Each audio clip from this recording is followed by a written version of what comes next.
اختیار کیے ہیں جنہیں دیکھ کر رب ذوالجلال کی قسم حیا اور شرم آتی ہے کہ کیا یہی مسلمان ہیں؟ کیا اسلام نے ان کو اسی طرح سے زندگی گزارنے کا حکم دیا ہے؟ روزی کمانا یہ ہماری ضرورت ہے، لیکن اس کے کچھ دائرے ہیں اور کچھ قاعدے اور قانون اسلام نے ہمیں بتلائے ہیں۔ آج وہ پسندیدہ پیشہ جو رسول اللہ صلی اللہ علیہ وسلم کا ہے، جس کے لیے نبی کریم صلی اللہ علیہ وسلم نے برکت کی دعا بھی فرمائی ہے، آج مسلمان اس میدان میں نہایت ہی پیچھے ہیں، بہت پیچھے ہیں۔ آج ہم نے اپنے ملکوں کے اندر ایک قوم ضرور دیکھا ہے، ہو سکتا ہے آج کچھ تبدیلیاں آئی ہوں، لیکن اس زمانے میں جس زمانے میں ان قوموں کے اندر رہنے کا اتفاق ہوا ہے، بالخصوص دلی وغیرہ کے اندر، سکھ ایک ایسی قوم ہے جس میں ہم نے بھکاری نہیں دیکھے۔ ہم نے پارکوں میں سکھوں کو بالٹیوں میں اور تھیلے لٹکا کر اس کے اندر پھلیاں اور کچھ مٹھائیاں اور چاکلیٹ اور بالٹی میں پانی اور کچھ شربتیں لے کر پارکوں میں بیچتے ہوئے ضرور بڈھوں کو دیکھا ہے، لیکن ہم نے کسی کو بھیک مانگتے ہوئے نہیں دیکھا ہے۔ یہ چیز سکھوں میں ہے، یہ چیز میں نے مشاہدہ کی ہے اپنی آنکھوں سے، لیکن مسلمانوں میں تو جس صدقے اور خیرات اللہ نے جس طرح نکالنے کا حکم دیا ہے، اس طرح سے کثرت کے ساتھ آپ کو بھکاری ملیں گے، عورت ہوں کہ مرد ہوں۔ دیکھیں دروازہ، اور یہاں بھی یہ حالت ہے کہ نقاب پہن کر کے دروازوں پر بیٹھی ہوئی بھیک مانگ رہی ہیں اور بھیک مانگ رہے ہیں لوگوں سے۔ استغفر اللہ، یہ اسلام کے اندر بہت بڑا جرم ہے یہ، اور رسول اللہ صلی اللہ علیہ وسلم نے ارشاد فرمایا ہے کہ جو لوگ بھیک مانگتے ہیں کل قیامت کے دن وہ اس طرح سے اللہ کے سامنے حاضر کیے جائیں گے کہ ان کے چہرے پر گوشت اور پوشت ہرگز نہیں رہے گا۔ اور یہ ہم مسلمانوں کی ایک طرح سے ذلت و رسوائی کی یہ بہت بڑی علامت ہے، اس لیے اپنے ماحول اور اپنے معاشرے سے اس کو ختم کرنے کی ضرورت ہے۔ اور یہ موضوع انشاءاللہ غریبی کا علاج کیا ہے، اس موضوع کے اوپر میں مکمل روشنی جب ڈالوں گا اور اس کو آپ کے سامنے رکھوں گا کہ کیا اسلام نے غریبی کے تعلق سے، غریبی مٹانے کے تعلق سے کیا کیا طریقے بتلائے ہیں، اور بھیک وغیرہ کے تعلق سے، اور اس بری علامت کو اپنے ماحول اور معاشرے سے ختم کرنے کے لیے کیا کیا طریقے بتلائے ہیں، وہ میں اس میں بتاؤں گا۔ ایسا کیوں نہیں ہوتا کہ مسلمان چھوٹی موٹی تجارت ہی کیوں نہ کریں؟ چھوٹے موٹے تجارت، ہمارے اندر اصل میں توکل اور قناعت اور رب ذوالجلال کے اوپر بھروسے کا جو جوہر ہے وہ بہت حد تک ختم ہو چکا ہے۔ ہم چاہتے ہیں کہ ابھی پیڑ ہم نے لگایا ہے، ابھی اس کا پھل ہم کو مل جائے، ہم نے ابھی درخت لگایا ہے، فوری طور پر اس کا پھل ہم کھا لیں۔ میرے عزیزو، ہرگز نہیں، بلکہ صبر کرنا پڑے گا آپ کو اس تعلق سے بہت ساری قربانیاں دینا پڑیں گی، تب جا کر کے کوئی آدمی کامیاب اور ترقی کے راہوں پر گامزن ہوتا ہے۔ اور جو لوگ ہمارے مسلمان معاشرے میں تجارت اور بزنس کے اندر جڑے ہوئے ہیں، ان کی تو بات ہی کیا ہے، سبحان اللہ ہیں وہ تو، الحمدللہ، عجیب و غریب ان کی حالت ہے۔ ان کا حال یہ ہے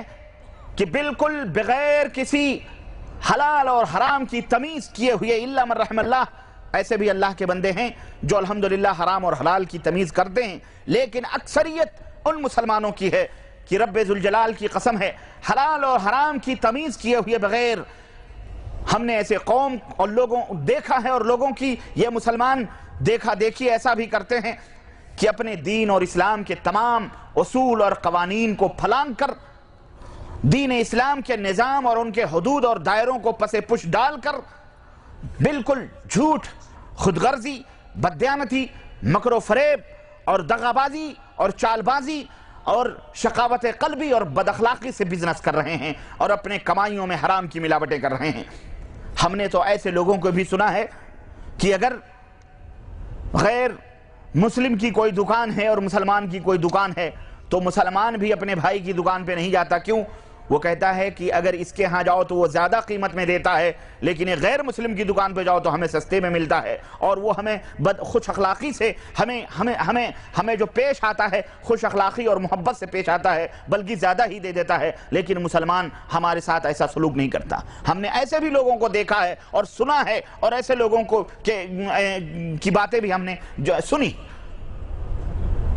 میرے عزیزو، میرے دوستو، اسلام نے ان तमाम बुरी आदतों से सख्ती के साथ अपने मानने वालों को रोका है और बाहमी अखुवत व भाईचारगी और बाहमी हमदर्दी का इस्लाम ने हुक्म दिया है हमको, हत्ता कि अपने मफादात से थोड़ा हटकर जहां अपना फायदा हो रहा है उससे थोड़ा सा नीचे आकर अपने भाई के फायदे का ख्याल रखने का इस्लाम ने हमको हुक्म दिया है। तुम्हारा फायदा हो रहा है, ज्यादा हो रहा है, लेकिन थोड़ा सा तुम फायदा लो और अपने भाई के साथ मुरव्वत और हमदर्दी करो। इसी तरह से इस्लाम ने हमें हक से, हमारा हक है ये, लेकिन उससे थोड़ा सा तजावुज न करके अपने हक में थोड़ा सा कमी करके अपने भाई को ज्यादा देने का हमको हुक्म दिया है। चुनांचे अल्लाह का फरमान है कुरान करीम के अंदर, वज़िनू बिलक़िस्तातिल मुस्तक़ीम, तराजू की डंडी सीधी रख कर तौला करो। जब कोई चीज नापो या तौलो तो उस तराजू की डंडी को सीधी रखा करो। यह अल्लाह वहदहू ला शरीक का फरमान है। अब अगर कोई दुकानदार पूरी रकम लेकर पूरा तौल कर या नाप कर खरीदार को कोई चीज देता है तो यकीनन उस इंसाफ के तकाजों को पूरा कर दिया है, अदल और इंसाफ के साथ उसने उस हक को पूरा कर दिया। और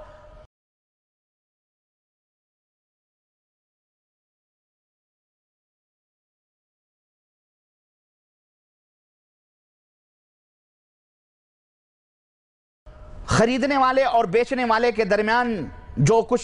गलत फहमी हुई वो उस सीधे और अदल इंसाफ की बुनियाद पर देने की वजह से वो तनाज़ुआत और वो झगड़े भी खत्म हो गए। लेकिन इस्लाम यहीं पर मामले को ख़त्म नहीं करता, बल्कि इस्लाम यहाँ हमें हुक्म देता है क्या कि बेचने वाले और ख़रीदने वाले ने, बेचने वाले ने जो कुछ बेचा है खरीदने वाले के हाथ पर, तो बेचने वाले को और खरीदने वाले को दोनों को इस्लाम यह हुक्म देता है कि इनमें से किसी एक को भी चाहिए कि वो अपने हक से तजावुज न करके थोड़ा सा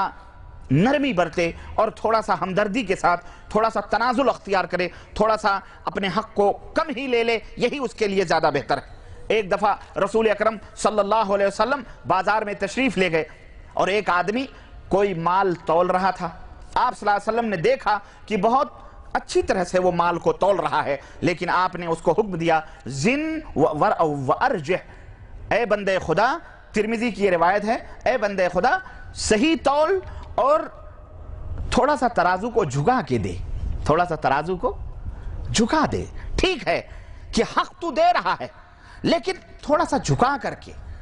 थोड़ा सा ज्यादा दे दिया करो, इससे मोहब्बत और इससे फराहत और खुशी पैदा होती है आपस के अंदर। अब आप देखें कि ये बेचने वाला जो इस ज़ाब्ते और इस नियम और इस रूल को फॉलो करेगा, इस कायदे के ऊपर अमल करके तौलेगा और थोड़ा सा ज्यादा दे देगा, है कि नहीं? तो जब ये भी कहीं जाएगा माल लेने के लिए किसी दुकान पर, दुकानदार खुद भी किसी से माल लेता है, तो जब नबी ने ये उसूल बतला दिया और इसने इस ज़ाब्ते को अमल किया और दूसरा जो मुसलमान है जहां वो दूसरी जगह गया है खुद माल लेने के लिए, वो भी इसी रूल के ऊपर अमल करेगा, कानून के ऊपर अमल करेगा, तो जो कमी यहां उसको वाक़ई हुई है वो दूसरी जगह जब वो खरीदेगा और वो मुसलमान भाई भी उसको थोड़ा सा ज्यादा देगा तो ये कमी वहां पर उसकी पूरी हो जाएगी। और इस तरह से गोया इस वसूल से, इस ज़ाबते और कायदे से माशरे के हर फर्द को अदल और इंसाफ के साथ साथ खुशियां भी मैसर आएंगी, फरहत व मसरत भी, और आपसी इख्तलाफात के खात्मे भी खत्म हो जाएंगे। तो इस्लाम ने यह हमको ज़ाबता और कानून बतलाया। अब जरा इस वसूल, अब जरा एक दूसरे वसूल को देखें जिसमें इस्लाम ने यह कहा है कि अपने हक से कुछ कम पर तुम क़नात कर लो। ठीक है, तुम्हारा यह हक है कि तुम इतना दो, लेकिन थोड़ा सा तुम कम पर क़नात कर लो, तो भी माशरे के अंदर बेहतरी पैदा हो सकती है। नबी अलैहिस्सलाम ने एक ऊंट किसी आदमी से उधार में लिया और फरमाया कि जब सदक़े के ऊंट आएंगे तो हम उन ऊंट में से तुम्हें ऊंट दे देंगे, ये हमें ऊंट उधार पे दे दो। जरूरत थी, आप सल्लल्लाहु अलैहि वसल्लम ने उधार पे ले लिया उस ऊंट को। कुछ दिनों के बाद सदक़े के ऊंट आ गए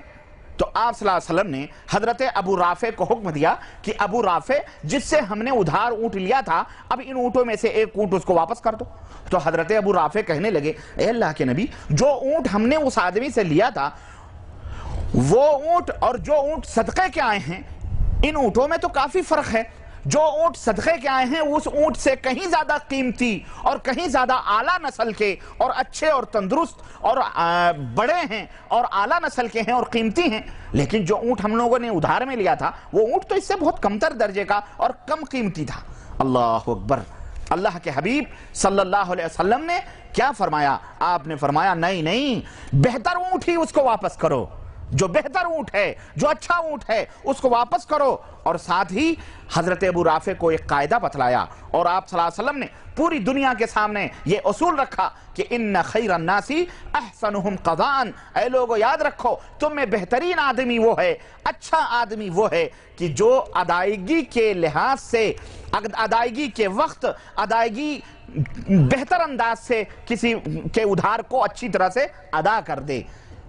अदायगी के लिहाज से बेहतर हो, वो तुम में सबसे बेहतर आदमी।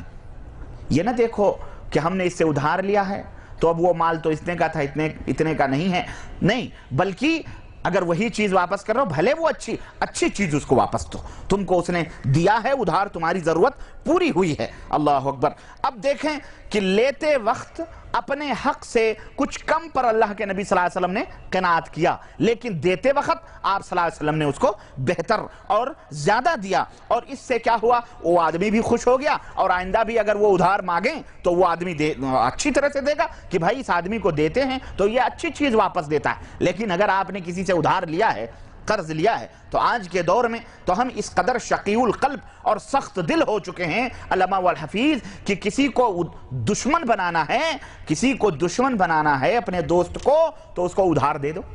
खलास, उधार दे दो,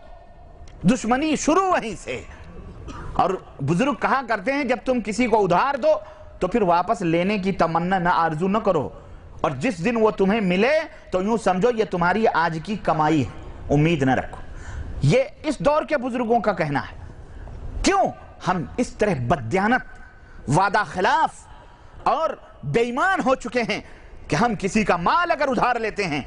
अस्तगफिरुल्लाह, तो जब तक वो 100 दफा हमारे घर के ऊपर नहीं आए हुए, जब तक वो जितना तुमने उसने दिया है उससे दुगनी तिगुनी रकम खर्च करके, किराया भाड़ा खर्च करके तुम्हारे दरवाजे पर 10 जूतियां न तोड़े, तब तक हमारी जेबों से वो पैसा उधार का नहीं निकलता है। ये बेहयाई है। और आइंदा के लिए वो आदमी तौबा कर लेता है कि आइंदा मैं इसे, ये भूख भी मरे तो इसे कभी नहीं देने का उधार है कि नहीं है। ये दोस्तियों के अंदर, जबकि दोस्ती इन माल और दौलतों से कहीं ज्यादा अफजल होती है दो मुसलमानों की, लेकिन होता क्या? दोस्ती दुश्मनियों में बदल जाती है, खानदान खानदान में बंटवारा और भाई भाई में लड़ाई, दोस्ती दोस्ती के अंदर न जाने मुकदमे बाजियां और न जाने क्या क्या होती। मुसलमानों, दुनिया के अंदर तुम ये धोखे से उधार ले ले करके खा लोगे और यहां गबन कर लोगे, लेकिन क़यामत के दिन अल्लाह के सामने जब तुम खड़े किए जाओगे तो क्या समझते हो कि जिस भाई का माल उधार के नाम पर तुमने गबन करके तुम बैठे हुए हो ये ऐसे ही बाकी रहेगा? हरगिज़ नहीं, बल्कि वहां अल्लाह के सामने पाई पाई तुम्हें जमा करना पड़ेगा। बनी इसराइल का एक वाकया इस ताल्लुक से मैं आप अर्ज करूं कि 2 आदमी थे। देखें किस तरह से ईसार और कुर्बानी का जज्बा इस्लाम हमारे अंदर पैदा करना चाहता है, और अल्लाह रब्बुल इज़्ज़त भी इसके ऊपर कितना खुश होता है। 2 आदमी थे, दोनों आदमियों ने एक बाग के अंदर, यानी एक मिलजुल करके एक फसल उगाई और जनाब वो फसल तैयार हुई, और जब फसल तैयार हो गई और कट पिट करके गल्ला घर के अंदर जमा हुआ एक जगह खलियान के अंदर, तो गल्ला उल्ला जमा करते करते रात हो गई। तो यह हुआ कि भाई आधा आधा बांट लिया गया गल्ला। तो उन दोनों ने कहा कि अब अगर हम दोनों गल्ला लेके जाते हैं तो एक बैग तो ले नहीं जा पाएंगे, तो ऐसा करते हैं कि अपना गल्ला आप एक दफा लेके अपने घर चले जाएं और मैं गल्ले का यहां पे बैठ करके मैं इसकी रखवाली करता हूं, और फिर थोड़ा गल्ला मैं लेकर के चला जाऊं और आप रखवाली करें, बारी बारी अपना अपना गल्ला उठा लें, और आखिर में जो थोड़ा बचेगा हम दोनों लेकर के अपने अपने घर चले जाएं। चुनांचे एक बुढ़ा था, उसमें एक जवान था। बुढ़े ने कहा ठीक है। देखें ये ईमानदारी यहां भी आजकल के दौर में हो, कहेंगे यार इसके नीयत में कुछ फतूर है, मुझे तो ये भेज देगा और बाकी अभी न जाने इसमें से कितनी घपला कर लेगा ये अपने